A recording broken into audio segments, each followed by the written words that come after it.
Welcome to the Church Brand Guide podcast. My name is Michael Persad. This is the podcast where we want to serve you as your virtual communications director to provide clear communication strategy because we believe that confusion is the enemy of your vision. My hope is that this podcast is a help to you. There are 3 ways you can support this podcast. One is to subscribe. Second is to share it so other people can be helped by it. And the third way is to leave a review. Alignment is a key to churches that are growing and that are seeing new things happen and have an excitement and momentum happening. It's really because they have alignment with their vision. So all the way from the pastor to the volunteers to the people that are coming for the first time, there's an alignment of what they're trying to create ultimately. So we have a grid, a tool that we use to help churches that we work with discover what this might look like. And honestly, when we work with churches to help them create a brand, we're not trying to create something for them. We are just taking what's already there and putting it into a framework that makes it understandable. So communication is a key. Clarity is what people are looking for. When people are able to be clear about who you are and what you provide and what next steps are, that's when they can decide to stick around. But most churches aren't clear. There's a lot of different options, and we think that's good, but options paralyze. People don't like a lot of options. It's not naturally something that we gravitate towards. So we want to provide a path. So good brands, great brands that are out there, whether it's in the marketplace or churches that are doing well. Great brands create a path, and there's an alignment. Everything points to it, to the path. And it really starts by asking the question, if somebody showed up at our door, on our front steps for the first time on a weekend service, what is the end result that we want for them? And then what are the steps that are going to help them get there? And we suggest that there are 4 steps. So 4 steps. The first part is the God step. Like, what does that look like? Second part of it is some sort of connection with other people. The third part of it is a purpose step, like helping people find a purpose or a discipleship.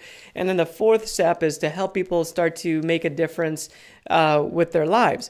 So these are 4 cornerstones that great churches all have figured out, where they're pointing people to their next steps. And it starts with the God step. So one church says it like this. They use the word connect because they believe that connection is a key towards everything around that church. So they say it like this: connect to God, connect to each other, connect to purpose, and connect to service. So those are the 4 pillars that they have in place. And that's the purpose that they have for people to go through as they come in are introduced to the church for the first time. ARC churches, or Church of the Highlands, ARC is a network of churches that we've worked with several churches in. They've got 4, and it sounds like this. The first one is know God, then find freedom, discover purpose, make a difference. And we've seen that work extremely well for many, many churches, as ARC has been putting that out there as a possible option for churches to use. So you just want to have that next step, that path that you have for people, and create alignment within your organization so that there's a clear next step that everybody understands. From the stage to the back row, everybody understands what it is. You can announce it. You could put it up in your lobby. Your kids ministry knows about it and can help people take next steps, as well as the people that are working in the coffee bar. They can help people take next steps because everybody in the culture of the church just knows that's what we do around here. And another key is to develop a way of saying it. It's a way of saying it that develops a language. And language is what creates a culture, and culture is what creates momentum. And great churches have momentum. It all starts with this alignment. What's the end result we want for people? And how do we create the steps? And then how do we create a language where we all say the same things and we all mean the same things, and we all help that new guest to take their next steps with clarity? So that's going to be one of our topics today. In fact, we're going to be talking about alignment with a guest And he's going to share with us some of the things that he does in coaching churches. That's what he is. He's a coach for churches and pastors, and he's going to be talking about this idea of alignment. And I thought it was a great topic for us to hit on because it's such a powerful thing in the marketplace. When we look at brands like Apple Computers, Nike, all the big brands, Walmart, all the big brands that are out there, Amazon, there's a path that they want people to go down. And whether you skip steps, that's okay. But at least they have a defined path of like, here's how you get introduced to us. Here's how you could take a first step. And then here's how you become a member, or here's how you buy our product, something along those lines. And churches that do this well, you're not buying a product. You're buying into an idea, an identity that, of course, we know is about Jesus and God and all those things. But we just want some clear steps that we can provide for people. So with that being said, we're going to jump into our podcast episode today, where we're going to be talking about alignment with John Opalewski.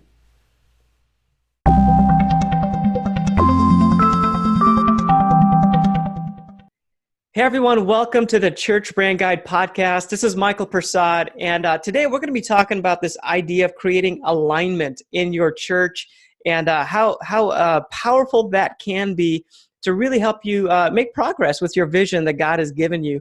And on our podcast today is John with Converge Coaching. And John, you're going to have to help me real quick with your last name pronunciation. Can you welcome to the podcast, by the way. First of all, thanks for coming on. Thanks, Michael. Good to be here. And my last name is pronounced Opalewski. Opalewski. Awesome. I got it now. So Converge Coaching is it's basically a consultant company that goes in and works with churches. We met John not too long ago, and we were just talking about some things about what he does with churches when he goes in. And I was like, wow, this is great stuff that we need to share with our podcast audience. So John, can you just tell the audience a little bit about who you are? Sure. Michael, I'm a husband, father of 4 boys, 1 granddaughter, with another granddaughter on the way. Essentially what I do is I journey alongside pastors and churches as a guide to help them reach their full potential, both on a personal level and on a professional level. We use 3 primary ways to join a leader's journey: organizational consulting, one-on-one mentoring, and leader huddles. Excellent. And tell us a little bit about your background as well, because you have a unique background that mixes the church world and the business world. Right. So I spent 16 years in pastoral ministry, spanning 3 distinct roles: a student ministries pastor, a multi-site campus pastor, and then a lead pastor. And in addition to that, I spent 20 years in the marketplace, primarily in information technology, with a good chunk of those years leading engineering teams. Yeah. So when I talk with you and we talk about your company and what you do, I feel that comes through that IT engineering background mixed with the pastoral background. I thought it was a really neat combination, and I feel like our audience will kind of get a feel for that as well.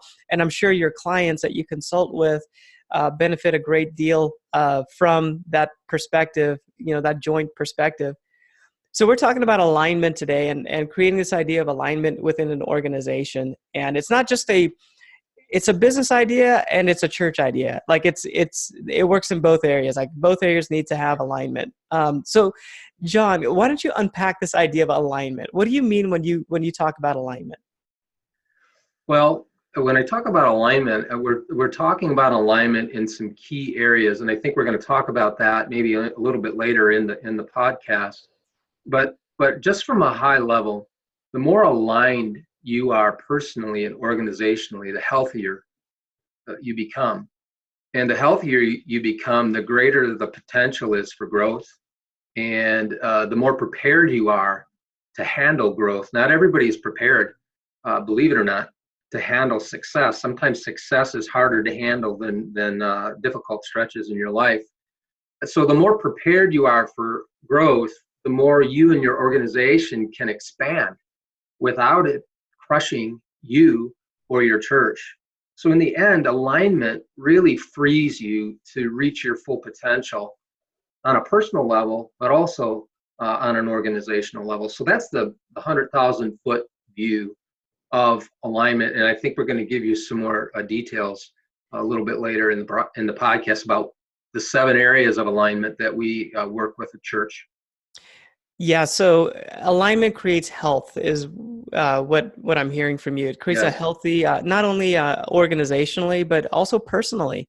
And Mm-hmm. just a little side note, I think, John, you went through a time where you were in ministry and things went off the rails for you. Can you share just a little bit about that time? Yeah, I certainly can. I was a lead pastor of a church here in Michigan, and the church was experiencing its best year of our tenure on multiple levels. And so from the outside, everything was going great, but on the inside, I was an emotional wreck. And I was heading toward an experience with major depression that I never signed up for. I never thought would happen to me, but it was a tremendously difficult season of my life. And what had happened was the organization was getting healthier, but I wasn't. And what I learned is that the organization can get healthier if you're not, but only for a while, and it will catch up to you. So the danger is you can be having a lot of success organizationally, but if you're not learning how to care for yourself personally and take ownership of that part of your life, sooner or later, success will catch up to you. And hopefully you don't have to go through what I went through. But in one way, shape, or form, your organization will never truly be able to outgrow you as a leader. So you have a lot of empathy with the pastors that are out there. You've been there, you've done that. You understand probably even more than some pastors that are out there about the ups and the downs of. So you serve as a guide, and I feel like the 7-step process that you have is able to come from a place not just of theory, but of like you've experienced this, and Right. you're able to guide people through it. So what are some signs when a church needs to consider, or a leader needs to consider changing their approach? Michael, there's a lot of signs, but I think there are 5 key signs to that. One is when they're more concerned or they're spending more resources trying to keep people than they are trying to reach people. Uh, that is where your money is going will tell you a lot about how healthy you are. That being said, another sign is people are leaving as fast as they're arriving. So churches that are finding guest retention difficult, that's a sign. You know, the average guest retention rate for churches in the United States is about 10%. And so if you're lower than 10%, there's something that you need to change, adjust. Something's not working. Another sign would be what I call stress fractures, and let me explain that to you. Some stress fractures are burnout and or depression on your staff. That would be a sign that something is out of alignment. A revolving door on your team. If you can't retain talent and retain staff, and you've got staff that are leaving all the time, that's a signal that there are stress fractures in your organization. I think another sign would be low morale, and by that I mean that there's a lack of organizational energy and momentum. And you can feel that when I go into a church, it doesn't take me very long to figure out if there's energy in that place or not. And if I can figure that out in 10 minutes, most of the people who come to your church can feel that as well. And then the last one is something a pastor friend of mine said to me. He's from Montana, and he owns a couple of horses. And he says, John, I'm feeding a horse that nobody's riding.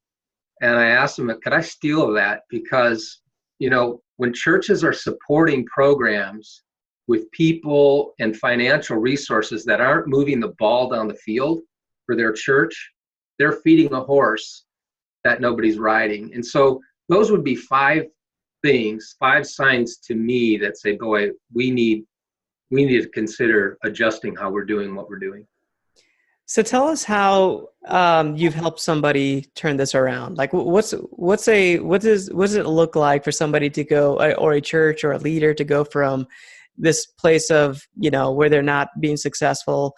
What does it look like for them to get it right?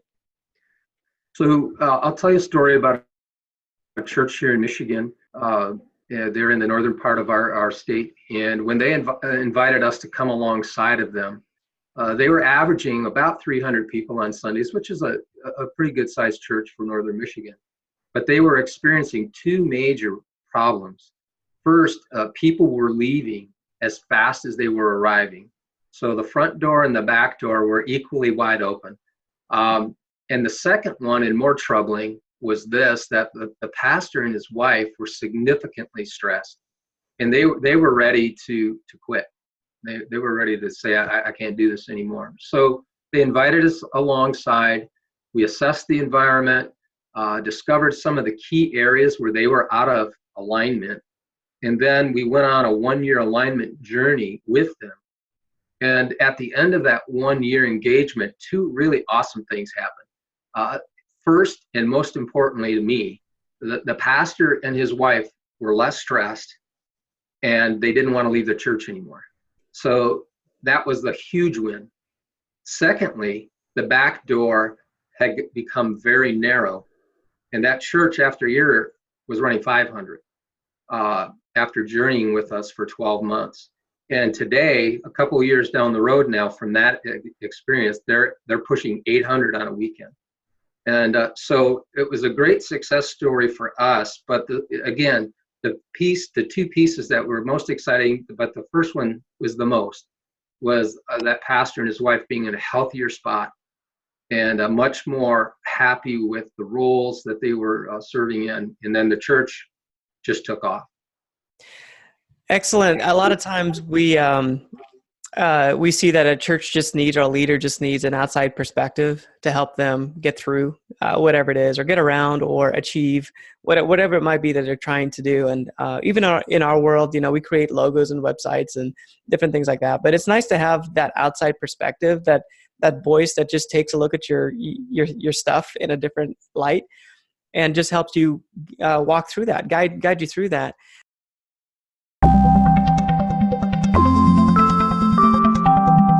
Is your church the best kept secret in town? Would you like to change that? Companies use branding and marketing to attract people. They turn strangers into customers. I've seen that churches that use marketing principles are able to build awareness so that more people show up on the weekends. Greater life change is able to take place as a result of people showing up. They become part of something greater than themselves. As they discover their purpose, their life truly makes a difference. There are 5 key areas of marketing that I want to help you understand, and I've created a video series that's free to help you do that. The first area is strategy. A church needs to have a great strategy, and I'll show you what a great one looks like for most churches. The second area is website. The website truly is the front door to your church. People check you out there first before anything else. I'll show you how to get one right so that it invites people on a regular basis. The third is your branding. It's your logo, your colors, your fonts. We want to make sure we get that right so it's in line with your vision. The fourth area is your events. We need to make sure your events are presented well so people show up, and not only that, they stick around. They come back after the event is over. And the fifth is you need to have a roadmap. You need to have something, a step-by-step guide. And I want to provide you with some customizable downloads so that you're able to create a strategy for your church that's custom for your church. So I created this series because I believe it will be a game changer for your outreach. You'll be able to reach more people as a result of applying these five things that I'm talking about. Get the 5-step church marketing makeover video series. It's free. Just go to churchbrandguide.com and you can jump in.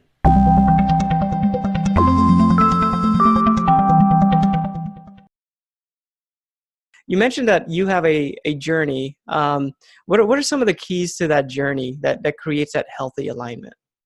So we believe there are 7 pieces to alignment.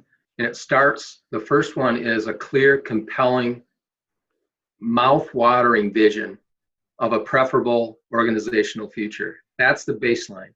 The second one is a practical strategy or map to achieve that vision. The third piece are core values that serve, and the way that we characterize core values is this way, that they are organizational rumble strips. They are, if you've been on a freeway and you veer off the freeway and you hit the rumble strip, a couple of things happen. You immediately adjust, and it scares you a little bit. It jars you, but you immediately adjust and get back in the lane you're supposed to be in. And core values are essentially that. They are behavioral rumble strips. Mm. And that's the third piece of the alignment journey. The fourth piece are measured wins that align with the vision the church has created. Fifth is team alignment. And by team alignment, there's a lot I could say about that, Michael, but basically is having people serving and working and leading in their wheelhouse. Part of a problem with alignment with some churches is they have people who are good people, but they're in the wrong roles. They're square pegs in round holes, and it creates misalignment. So we work with them on that piece. And the last two pieces of the alignment journey are building and shaping a culture that will support and fuel the vision.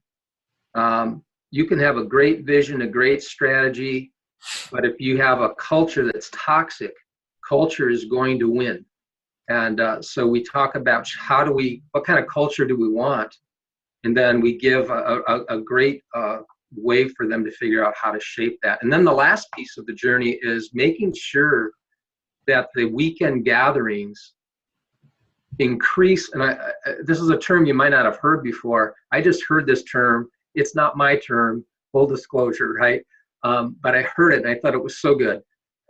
Weekend gatherings that increase the invitability of a church's primary target audience. Mm. And I love that.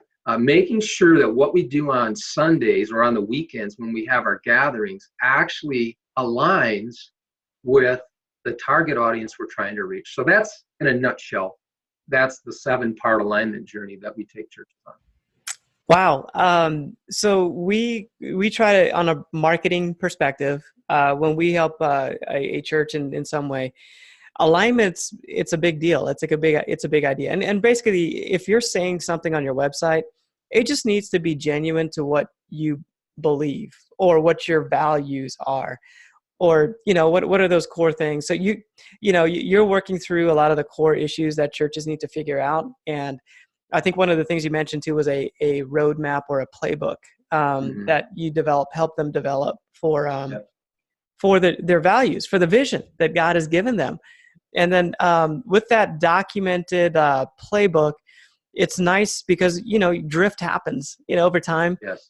You kind of drift this way or that way. So now you have a playbook that you can go back to and hit reset and stay the course. And man, I bet you that's just an extremely powerful way to do that. We try to do that as well on a marketing side. So on a church health side, I'm sure that's going to provide a lot of value for pastors that you work with. What is one thing that you can tell a church right now? So they've been listening to you speak and talk about alignment, and maybe somebody's out there saying, oh yeah, we could probably use some of that, some alignment in our organization. Do you have any tips of maybe one thing that they could try right away that can help them out? Well, I'll give them one tip. I actually have 2 things in mind. Okay. The first tip is really, if you want to work on one thing to really see some forward momentum, it would be making sure that you have a high level of invitability to your Sunday or your weekend experience. Most churches grow because people invite their friends to come to the church. And if what's happening on Sunday doesn't give your members or attendees confidence that it's a good Sunday, that every Sunday is a good Sunday to invite somebody, they're not going to invite their friends. So if you wanted to work on one thing right away, that doesn't preclude all this other stuff we talked about. But if you wanted to get a quick set of wins, that would be something I would highly encourage you to do. The second tip is this. I'll just tell a little story. I used to live up near Lake Michigan, and every morning I would drive down this beautiful hill, and there was the aquamarine waters of Lake Michigan. And the first 3 months we lived up there, every morning I would see that first thing in the morning, and it was beautiful and it was awe-inspiring. But something happened that after 3 months, I started not to notice the water anymore. My eyes had become tired, so to speak. And after 5 months, it didn't do the same thing for me. I got my eyes got tired, and so same thing happens with churches. Is when you're in the middle of it, over a period of time, there are things that are obvious to somebody who's an outsider that you don't see anymore. And so I think the second tip, and I think it's really important, is find a fresh set of eyes. Bring in somebody with a fresh set of eyes that will help you identify where you're misaligned and start taking that alignment journey sooner rather than later. Really good. Yeah, thanks for sharing. That's so true in every area where you just kind of get used to what you have, and it takes a reset or a fresh set of eyes to get back on track. One of the things we love to do on the podcast is just take an audience question and present it to our guest. So over our social media, or maybe an email reply, or maybe a comment on YouTube on one of our videos, we get some questions, or even just some ideas that we want to just present to our guests. So, John, for you today, I have a question about how do you lead a multi-generational church? So I think there's a lot of pastors out there that have a great desire to reach, young people, middle-aged people, and seniors, and they want them all in their church. And I think that's great. So on a marketing perspective, like, that's really good. Like, sometimes people get the wrong idea about what we try to do with a target audience, or an idea of a target audience. But John, can you speak into that? How do you lead a multi-generational church? Well, here's what my clients who are doing a good job of that tell me, and here's what I've been able to observe. And I'm going to give you, I think I'm going to give you 7 or more things here, but I'm going to give them to you pretty quick, okay? First, make sure you surround yourself with a multi-generational staff. If there's no way to have a multi-generational church if you only have one generation at the leadership table represented. Secondly, you have to be yourself. And here's what I mean by that. Own being a part of only one generation, and don't do your imitation of what you think the other generation might want you to be. So if you're 50, act like you're 50. Don't act like you're 25, because if you're 50 and you try to act like you're 25, you won't reach either generation. Third, this idea of multi-generational has to be driven and verbalized on every level in the organization, from the pulpit to the board meetings, to next gen ministries. The entirety of the leadership has to emphasize it as part of their DNA. Number 4, and this seems really practical, you must be a willing listener to the younger generation. Not just hearing, but seeing their point of view.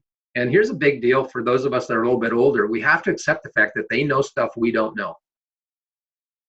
Number 5, we must be releasers of the next generation. And to do that, you have to champion them, give them important things to do, and get out of their way, and don't demand perfection from them. You can demand practice, but not perfection. Number 6, if you want to lead a multi-generational church, you're going to have to be willing to take some hits from the older generation. Making room for the younger generation means the older generation is going to be uncomfortable, probably.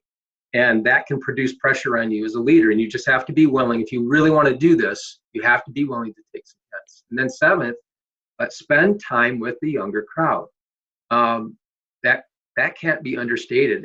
And figuring out how they like to communicate. I've learned they don't like to communicate over the phone. They we don't use email, we don't use Facebook with them. We text to the younger crowd because that's how they like to communicate.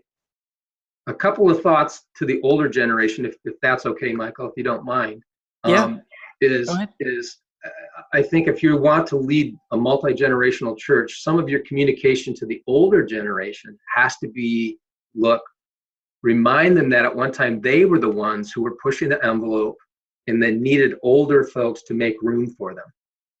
And now they get the chance to do the same thing to somebody who's younger. Secondly, assure them that the church isn't changing to remove them, but the church is changing to reach their kids and their grandkids' generation as well as their generation. I'm a grandfather. If you're telling me that what you're doing is part of what you're doing is you want to reach my granddaughter, that is going to tap something in me that's special. A couple of other practical things. I would encourage pastors to do things for the older group, that are separate from the younger generation. Our home church does lunch with the pastors. And so we have 125 of our elderly members of our congregation. I think it's once a month or once a quarter, get lunch with the pastors at our church. And it's just an amazing, amazing time. And then that really feeds into the last thing, and that's just spending time with the older crowd. The older crowd doesn't like to text. They don't like Instagram. They would prefer a phone call from you or email. So those are my thoughts on it. It's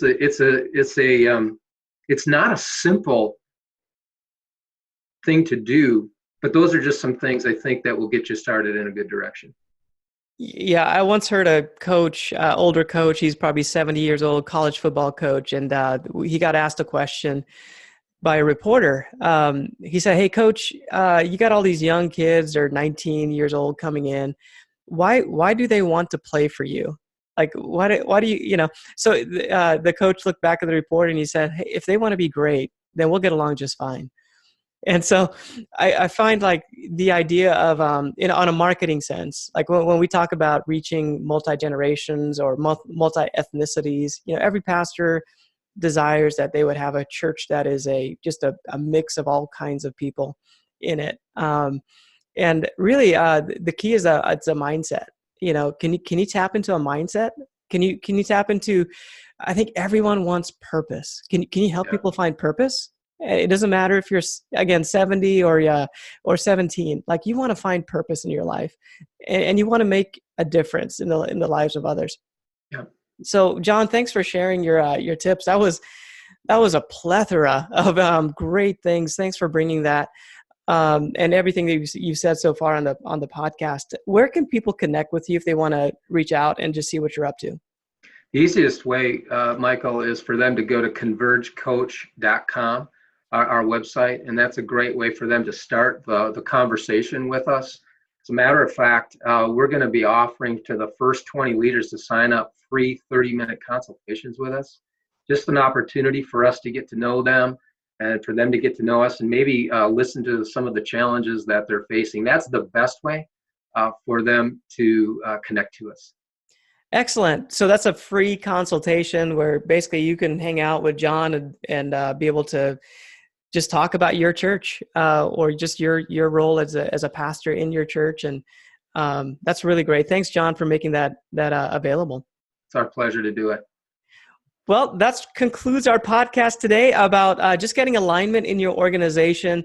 John was great and helped us understand several things about this idea of alignment and being healthy as a result of it. So, John, thanks for coming on the podcast. Michael, thank you for the invitation. I enjoyed it. Thanks, John, for providing an amazing bit of insight. You were super generous with your knowledge with the audience. Just want to take a moment to explain what Church Brain Guide is in case you're new to the program.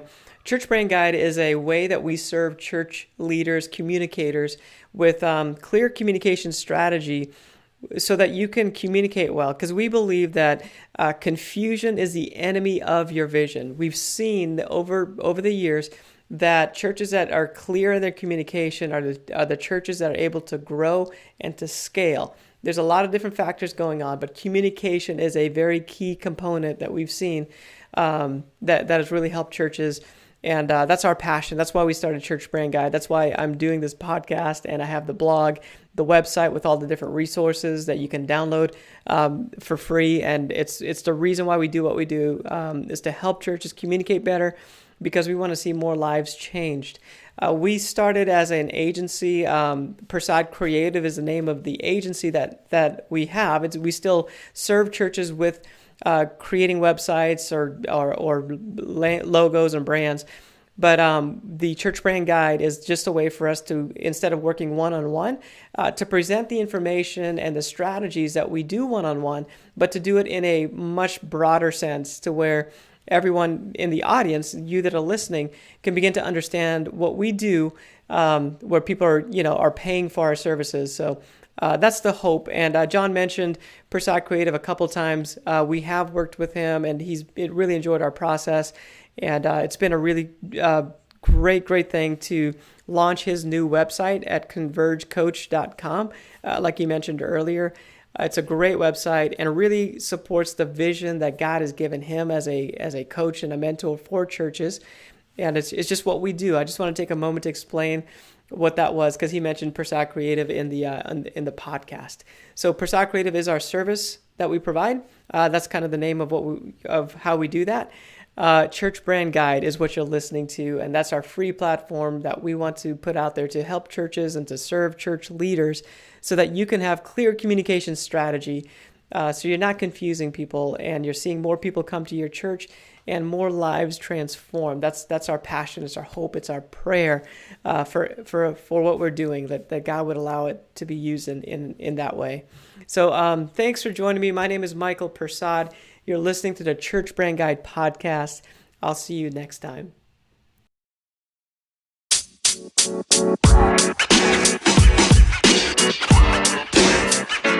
You know, man.